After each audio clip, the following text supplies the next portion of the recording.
Students, तो हमने chapter number 2 पॉलिनोमाइल्स यानी बहुपद के बारे में अध्ययन किया था। आपने देखा था कि बहुपद क्या होता है और बहुपद ज्ञात करने के लिए आपने सबसे पहले चर की परिभाषा दी, फिर अचर की परिभाषा दी, फिर बीजीय व्यंजक की परिभाषा दी और बाद में आपने बहुपद की।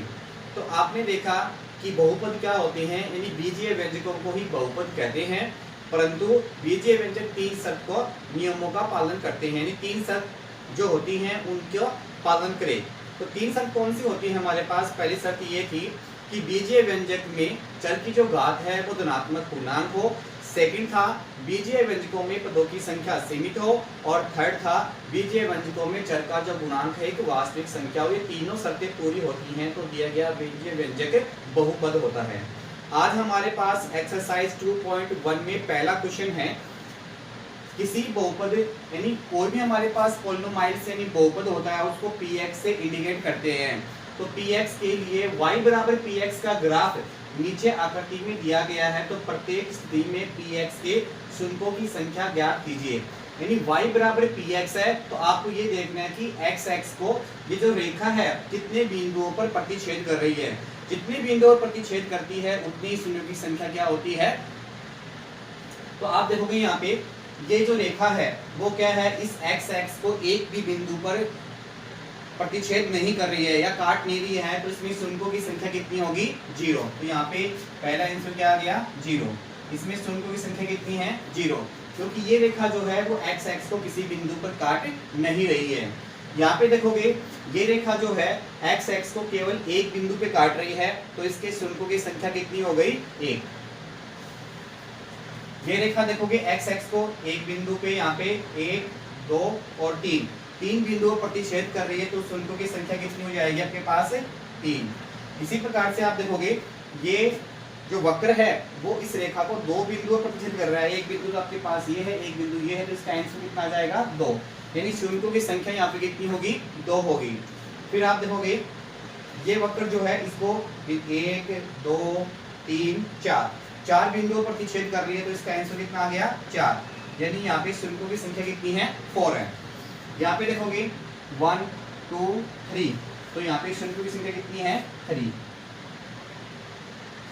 तो इस प्रकार से देखा, आसान सा क्वेश्चन था। देखिए किसी बहुपद में px के लिए y बराबर px है, y बराबर px है, तो आपको देखना है कोई रेखा या कोई वक्र है इस x को कितने बिंदुओं पर प्रतिच्छेद करता है। तो आप देखो x कौन सा है? ये आपका x है और ये आपका y है। तो x को कितने बिंदुओं पर प्रतिच्छेद कर रही है रेखा? एक भी बिंदु पर प्रतिच्छेद नहीं कर रही, यानी x को तो काट ही नहीं रही है, और x को काटती नहीं है, तो शून्यों की संख्या कितनी हो गई? 0। कोई भी शून्य नहीं है। इस पे आप देखोगे x को एक बिंदु पे काट रही है, तो शून्यों की संख्या कितनी हो गई? 1 हो गई। आप देखोगे ये वक्र है, इस x को कितनी बिंदु पे काट रहा है? 1, 2, 3, तो आंसर क्या हो गया? 3। इसमें शून्यों की संख्या कितनी हो गई? 3। ये वक्र देखो इस x को कितनों बिंदुओं पर प्रतिच्छेद कर रहा है? 1, 2, तो इसका आंसर कितना हो जाएगा? 2। ये देखो ये वक्र 1, 2, 3, 4 बिंदुओं पर प्रतिच्छेद कर रहा है, तो इसका आंसर कितना आ गया? 4। यहाँ से आप देखोगे ये वक्र 1, 2, 3 बिंदुओं पर प्रतिच्छेद कर रहा है, तो इसका आंसर कितना हो गया? 3। इस प्रकार से आपको y बराबर px दे रखा है, तो आपको ये देखना है कि दिया गया वक्र या रेखा x को कितने बिंदुओं पर प्रतिच्छेद करती है। जितने बिंदुओं पर प्रतिच्छेद करती है उतनी ही क्या होते हैं? शून्यों की संख्या होती है। इस प्रकार से आपका एक्सरसाइज 2.1 जो है वो कंप्लीट हुआ, और एक्सरसाइज 2.2 स्टार्ट करते हैं।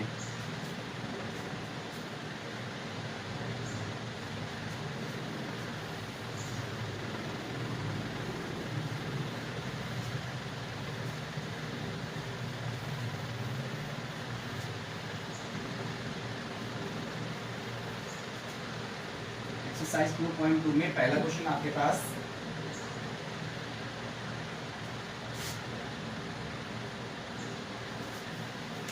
क्वेश्चन है निम्नलिखित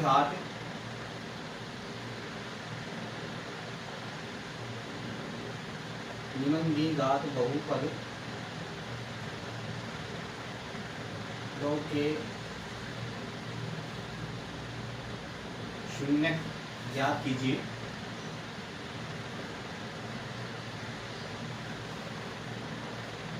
और शून्य को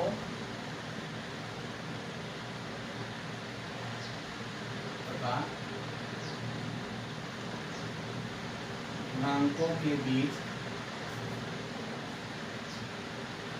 के संबंध की सत्यता की जांच कीजिए।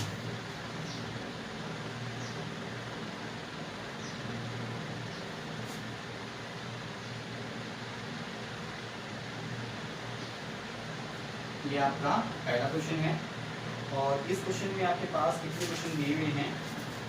आपके पास 6 क्वेश्चन दिए हुए हैं। इसमें पहला क्वेश्चन है x² minus 2x minus 8। Second question है 4s² माइनस 4s प्लस 1।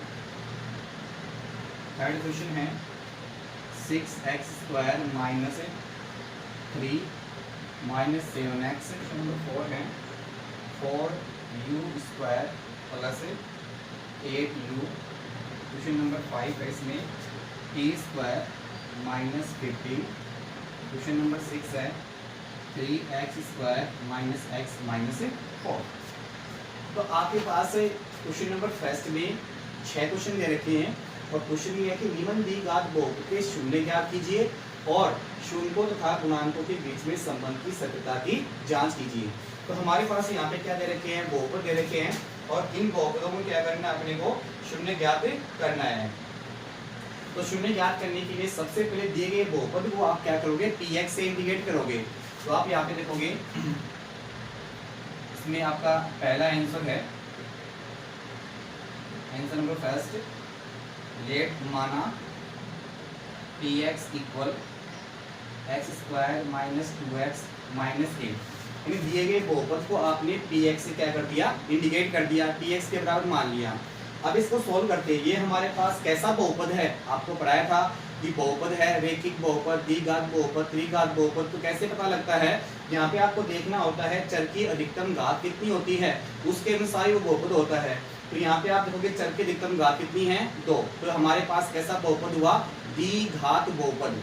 और द्विघात बहुपद को सोल्यूशन करना है। तो आपने 8th क्लास और 9th क्लास में इसका अध्ययन किया था कि द्विघात को सोल्यूशन करने के लिए क्या करना होता है? इस पहले मान को अंतिम मान से गुणा करना होता है, यानी x² को -8 से इंटू करना है। x² इंटू -8 तो क्या प्राप्त होगा? -8x²। यानी x² को -8 से गुणा करेंगे तो क्या आ जाएगा? -8x²। तो आपको ऐसे दो मान ज्ञात करने हैं, उनको गुणा करो तो प्राप्त होना चाहिए -8x² और उन दोनों मान को जोड़ेंगे तो कितना प्राप्त होना चाहिए? -2x। तो आप देखोगे -4x और +2x को गुणा करेंगे तो -8x²। तो दो पद क्या हो गया हमारे पास? -4x और +2x। -4x में +2x जोड़ेंगे तो क्या प्राप्त हो जाएगा? -2x। तो हमारे पास टुकड़े क्या हो गए? -4x और 2x। इसको आप ऐसा कैसा लिखेंगे? x² को और बीच वाले पद को तोड़ के लिखना है। तो आपने क्या लिखा? 4x + 2x - 8। पहला और अंतिम मान ऐसा कैसा? केवल बीच वाले पद को तोड़ के लिखा है -4x + 2x। अगर इसको सॉल्यूशन करते हैं तो -2x शेष बचते हैं। तो टुकड़े करने का मेथड क्या हो गया? x² को 8 से गुणा करने पर तो क्या जाएगा? -x² को -8 से गुणा करने में क्या जाएगा? -8x²। तो आपको ऐसे दो मान याद करने हैं जिनको गुणा करने पे आना चाहिए -8x² और दोनों मान को जोड़े तो आना चाहिए -2x। तो टुकड़े क्या हो जाएंगे? -4x और 2x। अब यहाँ पे सॉल्यूशन करते हैं। इन दोनों में क्या कॉमन निकाल दे रहा है? x। तो x कॉमन निकाले तो क्या बच गया? x - 4। यहाँ से क्या करोगे? प्लस के 2 कॉमन निकालो तो क्या बच गया? x - 4। ये ध्यान में रखना, दोनों कोष्टक में समान वैल्यू होनी जरूरी होती है। तो दोनों में क्या कॉमन हमारे पास? x - 4। तो शेष क्या बच गया? x + 2। ये हमारे पास दिए गए द्विघात बहुपद के क्या हो गए? गुणनखंड हो गए। अब इन गुणनखंड पे आपको ज्ञात करना है शून्य। तो शून्य ज्ञात करने के लिए px के बराबर क्या लेंगे? 0। तो आप देखो शून्य के लिए, शून्य ज्ञात करने के लिए px बराबर 0। तो आपके पास px क्या? देखो यहाँ पे x - 4 और x + 2। ये हमारे पास दो शून्य थे। यानी आप देखोगे यहाँ पे आपने क्या कर दिया? px का मान रख दिया और px का मान कितना है? x - 4 x + 2। अब क्या है? x - 4 के बराबर भी 0 है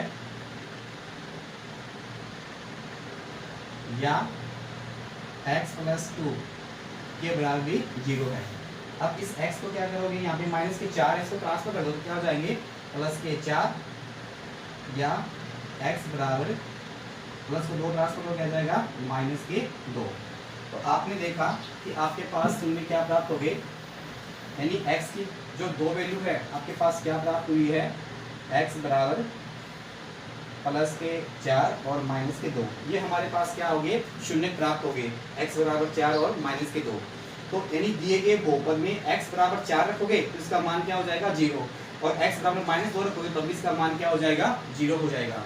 अब सोल्यूशन आगे करते हैं। तो पहला आपको क्या ज्ञात करना है, शून्य ज्ञात करना। शून्य का आपने ज्ञात कर लिए, उसके आगे हल करना है, क्या करना है, सत्यता की जांच करनी है कि आपने जो शून्य निकाले हैं वो सही है कि गलत है। उसकी जांच है वो किस प्रकार से करते हैं, देखते हैं।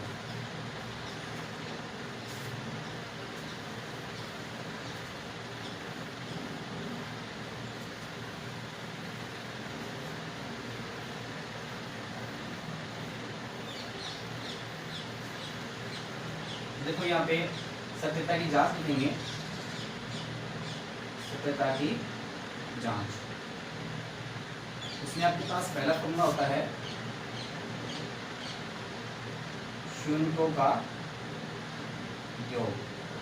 शून्य जो होते हैं वो क्या होते हैं, अल्फा और बीटा, यानी शून्य को क्या माना गया है, अल्फा और बीटा माना गया है। तो शून्यों का योग क्या है, अल्फा प्लस बीटा इक्वल, तो हमारे पास शून्य क्या थे 4 प्लस -2। सोल्यूशन करेंगे 4 में से 2 तो कितना बच जाएगा 2। इसके आगे फॉर्मूला होता है हमारे पास माइनस x का गुणांक बटे x² का गुणांक। तो ये -x का गुणांक x² गुणांक कहाँ से देखना है, आपने सवाल से देखना है। और हमारा सवाल क्या था वो आप देखोगे कि x² -2x माइनस, ये आपके पास क्या था अपना सवाल था। तो इसमें क्या देखना है अपने को, x² का गुणांक देखना है। तो x का गुणांक कितना अपने पास 1 है और x का गुणांक कितना है -2। तो सॉल्यूशन करेंगे, देखो यहाँ पे माइनस तो पहले से है तो -2 और x² गुणांक कितना 1, तो माइनस को माइनस से गुणा क्या आ जाएगा +2। तो आप देखो ये मान और ये मान ऐसे कैसे हमारे पास समान मान है, और समान होता है तो आपके पास क्या है, आपके जो शून्य है वो क्या होते हैं, सही होते हैं। एक और जांच करेंगे, शून्यों का गुणन अल्फा बीटा, यानी 4 को -2 से गुणा तो कितना आ जाएगा -8। यहाँ पे अपने पास फॉर्मूला होगा अचर पद बटे x² का गुणा। तो आप देखो आपका अधिक समीकरण क्या था, x² -2x -8, ठीक है, ये था हमारे पास। तो आप देखोगे यहाँ पे क्या बोल रहा है, अचर पद। अचर पद कौन से होते हैं, जिसके साथ में x गुणा में नहीं होता वो अचर पद होता है। तो -8 और x² का गुणांक कितना है यहाँ पे 1, तो -8 में 1 का भाग कितना आ जाएगा -8। देखो दोनों में कैसी है, समान है। तो इस प्रकार से आपने क्या की, यहाँ पे सत्यता की जांच की।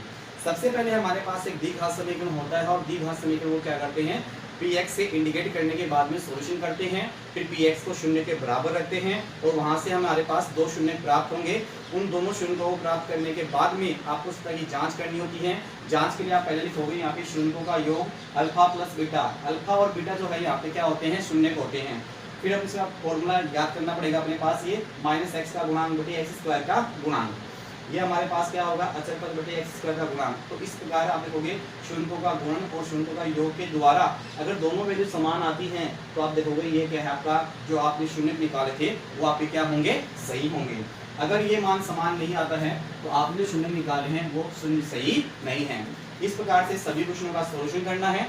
आगे के 5 क्वेश्चन जो है वो आप खुद निकालेंगे और निकाल कर देखेंगे, सेम मेथड के हैं। और अगर कोई समस्या आपको होती है, आपको नहीं आती है तो कोई बात नहीं है, नेक्स्ट टाइम हम करवा देंगे। फिर भी आप प्रयास कीजिए उनको निकालने का, और जितना पढ़ाया है उसको आप याद भी होना चाहिए और साथ में आप उस रफ में निकालते रहें। और साथ साथ में क्या करेंगे, इसको फेयर कॉपी में नोट करते रहें, जिससे आने वाले समय में आपको क्या है वो चीज़ें याद भी रहें और आपके काम भी आए। सभी विद्यार्थी होमवर्क करने के बाद में व्हाट्सएप के माध्यम से इसको चेक भी अवश्य कराएंगे। Okay bye, thank you.